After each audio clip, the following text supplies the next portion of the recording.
Okay, let's unpack this. Imagine you're at this global political chessboard. Right. And the pieces, they're moving faster than ever. For Europe, it really feels like they're playing a high-stakes game. Against a pretty unpredictable opponent, too. Exactly, and the board itself is just shifting under their feet. So today, we're taking a deep dive into that complex, often tense relationship between the U.S. and Europe under, well, the second Trump administration. And we've got quite a stack of sources to dig into. We do. Expert blogs, think tank analyses, public opinion polls, breaking news. It paints a really vivid picture. It does. A continent grappling with huge questions. Security, trade, its own identity. So our mission here is to distill the key insights from all this, help you get informed fast on Europe's choices and what they might mean for, multilateralism down the line. And what's really fascinating, I think, is how this return of America First has become a massive stress test for the whole transatlantic relationship. A stress test. It's forcing Europe to reevaluate norms that have been in place for decades. And if you connect it to the bigger picture, it's way more than just policy spats. Right. It feels more fundamental. It is. It's about a fundamental restructuring of power dynamics. A contest, really, between different ways of governing. Transactional unilateralism versus, rules-based multilateralism. Okay, so let's start with that mood on the ground. We've seen reports about public opinion shifting. How bad is this crisis in confidence people are talking about? Well, the polling data from February-March 2025, it shows a really profound crisis. European favorability towards the U.S. plummeted, down about 8 percentage points overall since the re-election. 8 points is significant. It is. And some places saw much bigger drops. Denmark down 20 points, Sweden 12 points. Wow. And a YouGov survey paints an even sharper picture. Get this. 58% of people in the UK, France, Italy, Spain have a very unfavorable view of Trump. Very unfavorable, 58%. And 73%, see him as a threat to peace and security in Europe. That's incredibly high. How does that compare to others? Well, he's only 9 points behind Vladimir Putin on that measure. Okay. That puts it in perspective. And his confidence rating averages just 2.6 out of 10 among Europeans. Only Putin scores lower at 1.5. So rock bottom trust levels, essentially. Pretty much. And a plurality, 43%, think he has authoritarian tendencies. So the key insight here, I think, is that when trust collapses like this, it fundamentally undermines the whole idea of a collective defense alliance. It shifts it from shared values to just transactions. Exactly. It signals that potential shift. Those numbers are incredibly stark. Yeah. But isn't there an argument, you hear it sometimes, maybe from the U.S. side or even within Europe, that this stress test is actually good, that it forces Europe to finally step up, take more responsibility for its own defense, its economy? Oh, that perspective definitely exists. The idea that this pressure cooker could, accelerate European autonomy. Right. But the immediate impact on security confidence, it's been huge. Trump 2.0 has publicly questioned NATO's Article 5. The collective defense clause. The bedrock. Precisely. Threatening, basically, no protection without payment if members don't meet spending targets. That directly hits European confidence in that security guarantee. Even though they have pledged to spend the 2% of GDP? They have, yes. That was reaffirmed at the NATO Vilnius summit. But it's clear the U.S. administration sees this purely transactionally. Not about shared security, just about the money. It seems that way. And as a result, Europeans are increasingly realizing they can't just rely solely on the U.S. anymore. It's pushing them towards this kind of dual-track approach. Dual track, meaning what? Meaning, continued reliance on the U.S. because they have to, but it's wary reliance. And at the same time, they're accelerating efforts towards their own defense autonomy. Like Germany's big defense fund. Exactly. That historic $100 billion special defense fund is a direct response to these kinds of vulnerabilities. Major step. Okay, so the security side is clearly in flux. But it's not just military, is it? The economic landscape has also been massively reshaped. Tell us about these Liberation Day tariffs. That sounds dramatic. It was dramatic.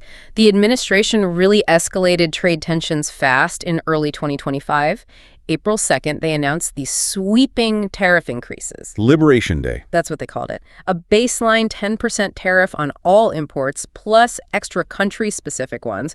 For the EU, that initially meant 20%. 20%. On top of what else? On top of the 25% tariffs on steel and aluminum that had already been reinstated by March. Okay, so things were already tense. Right. There was a brief pause, 90 days, where the EU rate dropped back to 10%. But things flared up again fast. And then? By June, those steel and aluminum tariffs, jacked up to 50%. And then, July 12th, Trump announced new hefty 30% tariffs just on EU goods, effective August 1st. 30%. That's a huge hike. It creates a really volatile situation for European exports. Absolutely. Unpredictable. So it sounds less like a trade war on the horizon and more like it's actively happening. How did Europe respond, especially given their usual focus on multilateralism, WTO rules? Well, they tried to navigate it carefully at first, a delicate balance.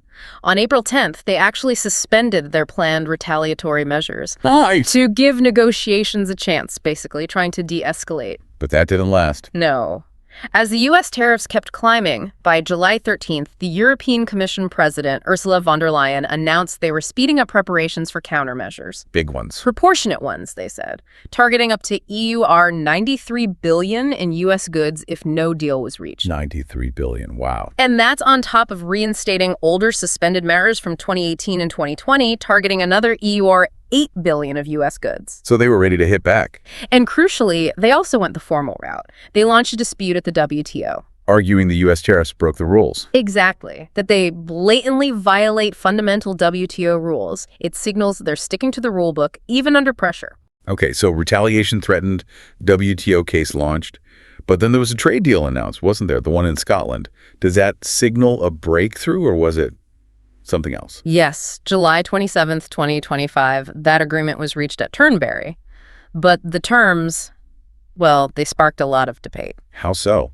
What was in it? Okay, so the deal imposed a 15% tariff on EU exports going to the U.S. 15%. Down from the threatened 30, but still significant. Right. But in exchange, European states had to make some big commitments, buying $750 billion in U.S. energy over 3 years. $750 billion. And making $600 billion in additional investments in the U.S. Huge figures. But what was the cost people talked about? The real kicker for many in Europe was this. European leaders committed to ensure their own climate policies. Things like the Green Deal initiatives. Exactly. The Corporate Sustainability Due Diligence Directive, the CSDDD deforestation rules, the Corporate Sustainability Reporting Directive, CSRD, all of those key environmental policies. They had to promise. They committed to ensuring they do not pose undue restrictions on transatlantic trade.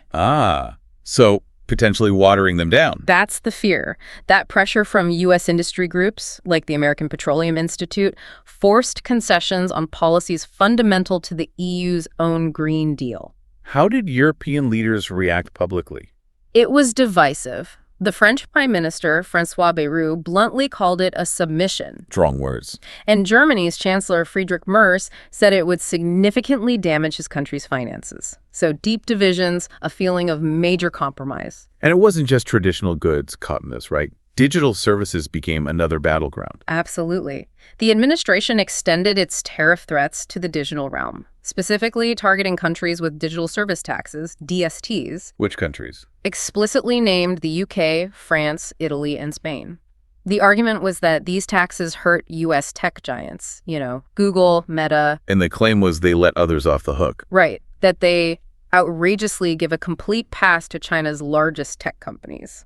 And the pressure worked in some cases. Like where? Canada, for instance. They scrapped their planned DST, reportedly to try and smooth over trade talks with the U.S. It shows the leverage these threats have. So putting this all together, tariffs, the controversial trade deal, digital tax fights, what are the actual bottom line economic consequences for Europe? What's the outlook? Well, the simulations we looked at suggest a moderate hit to EU GDP, somewhere between 0.2% and 0.8% reduction. Moderate, but still a hit. Yes, though some studies project potentially higher numbers, maybe 0.8% to 1.2%, if it became a full-blown tit-for-tat tariff war. And who gets hit hardest? Germany, in absolute terms, given its huge export volume to the U.S., $161.2 billion in 2024, and Ireland, in relative terms, over half, 53.7% of its exports outside the EU go to the U.S. Specific sectors feeling the pain. Definitely automotive, machinery, too. Those are particularly vulnerable. And this isn't just abstract economics, right? Real human cost. Yeah. Huge political pressure on leaders. Immense pressure. And there's another risk, a potential second China shock. Meaning? Higher U.S. tariffs on Chinese goods could mean more of those Chinese exports get diverted towards the EU market instead, Flooding the market. potentially intensifying competition for European producers in sectors like steel, electronics, machinery, another layer of economic stress. Okay, so amidst all this economic tension, security worries. The war in Ukraine is still going on. How did this new dynamic, this Trump 2.0 administration, affect that critical issue for Europe? Yeah, Ukraine remained a central and very complex focal point. Things got particularly tricky after Trump's summit with Putin in Alaska. That was August 2025. What happened there? Several significant shifts reported. Trump apparently walked back the idea that a ceasefire was needed before negotiations could start. Which had been a key demand. Right, and he reportedly embraced the idea of Ukraine potentially ceding unoccupied land to Russia. Ceding territory. That was the report. And Ukrainian NATO membership. Apparently off the table in those discussions. And Putin's stance. Putin apparently made it clear he expects to negotiate directly with Washington, not with Europe, not with Kyiv. Essentially sidelining the Europeans and Ukrainians from the main table. That must have caused serious concern in Europe. Absolutely. Deep concern. But then, just days later, there was that meeting at the White House with Zelenskyy and European leaders.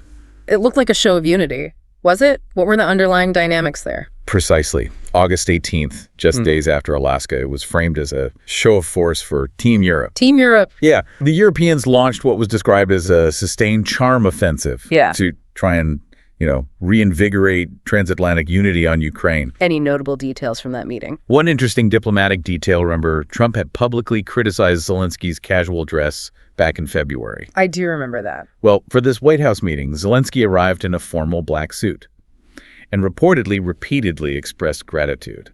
A clear strategic move, really. Reading the room, trying to secure support. Exactly. But while the aim was unity, the underlying tensions, the different approaches, were still there. What were the Europeans pushing for? Leaders like Germany's Merz and France's Macron pressed for security guarantees for Ukraine, something like Article 5. NATO-style guarantees. Article 5-like was the phrasing reported. With U.S. backing, obviously, to deter future Russian aggression, there were also reports of a big weapons package being discussed. How big? A potential European-funded $100 billion package of U.S. defensive weapons for Ukraine. Okay, so they were talking concrete support. But did they bridge the gap on the peace talks approach, the ceasefire issue? That seemed to remain a sticking point. Trump reportedly held firm, no ceasefire needed before talks. He said he'd settled conflicts before without one. And the Europeans? Chancellor Merz, for instance, insisted we would all like to see a ceasefire. So that highlights that persistent difference in tactics, complicating a unified path forward. So, faced with all this, the trust deficit, the economic arm twisting, the difficult diplomacy over Ukraine, Europe really seems to be at a crossroads. What are the main strategic options our sources say they have? Yeah, they face a fundamental strategic dilemma. Broadly, two main paths emerge from the analyses for how to preserve multilateral cooperation in this environment. Okay, what's option one? Option one is basically to accommodate U.S. demands. Try to keep the U.S. at the table by making concessions, by reforming things. Like we saw in the first Trump term. Exactly. Think about NATO allies upping defense spending, or the World Bank creating that Ivanka fund to align with U.S. priorities then. So giving ground to keep the U.S. engaged. It could even mean granting the U.S. more control, maybe special veto rights within international organizations to address some of their past complaints, like why they left the UN Human Rights Council. Okay, accommodate. What's the alternative? Option two is to resist and substitute. Resist and substitute. Yeah. Defend the institutions against U.S. criticism, build strong coalitions with other like-minded or even just powerful states, and then actively fill the vacuum if the U.S. pulls back or withdraws. Did Europe do this before? They did. Successfully in some cases during Trump 1.0. Remember the U.S. blocking the WTO's dispute settlement body? Yes. Europe set up that MPIA, the multi-party interim appeal arrangement, an informal workaround. Right, to keep trade disputes moving. And when the U.S. left the Paris Agreement, Europe initiated the Ministerial on Climate Action with Canada and China. So this path emphasizes resilience, self-reliance. It sounds like a choice between compromise and independence almost. Which path are leaders leaning towards, according to the sources, and what does that really mean for Europe's identity? The general preference seems to be trying to keep the U.S. at the table, accommodating demands, but with a crucial caveat. Which is? Insofar as U.S. demands do not go against their fundamental principles. So there's a line they won't cross. That's the strategy. It's a balancing act. Try to channel U.S. criticism into reforms that actually make the institutions stronger overall. How'd that work? Things like ensuring contributions are shared more evenly, strengthening the secretariats of these organizations, maybe increasing blocking power for other big players like China and India, not just the U.S., making the system more robust for a multipolar world, basically. But they also need to be ready to push back. Absolutely. They have to be prepared to resist when core principles, human rights, rule of law, climate action are really challenged. Why is that resistance so important? It's crucial for maintaining Europe's reputation as a, quote, principled defender of multilateralism, and maybe more critically for preserving its soft power. Soft power. Why does that matter so much here? Because that soft power, that reputation, is essential if they need to build broad coalitions with non-Western partners, especially if the U.S. does pull out of more institutions. It shows Europe can lead, even without the U.S., shoulder to shoulder. This really sounds like Europe is being pushed, maybe faster than it wanted, to truly stand on its own 2 feet, not just militarily, but strategically, globally. Exactly. It's a profound moment of redefinition. You heard Christine Lagarde, the ECB president, react to the U.S. tariffs. What does she say? She said he calls it Liberation Day in the United States. I see it as a moment when we must together decide to take better control of our destiny, and I think it's a step towards independence. Taking control of their destiny, a step towards independence. Yes, and that means pooling resources, expanding Europe's own independent capabilities across the board: defense, finance, tech. The goal being? To share the burden of keeping multilateralism alive, to compensate if the U.S. steps back, and crucially, to build the resilience to withstand U.S. pressure when needed. Does that include things like strengthening the euro? It absolutely does. Bolstering the euro's international role is part of it. Maybe through common EU debt, maybe integrating capital markets more deeply, maybe even exploring a digital euro, all aimed at reducing reliance on the dollar-dominated global system. It's all part of this move towards genuine strategic autonomy. Wow. What an incredible deep dive.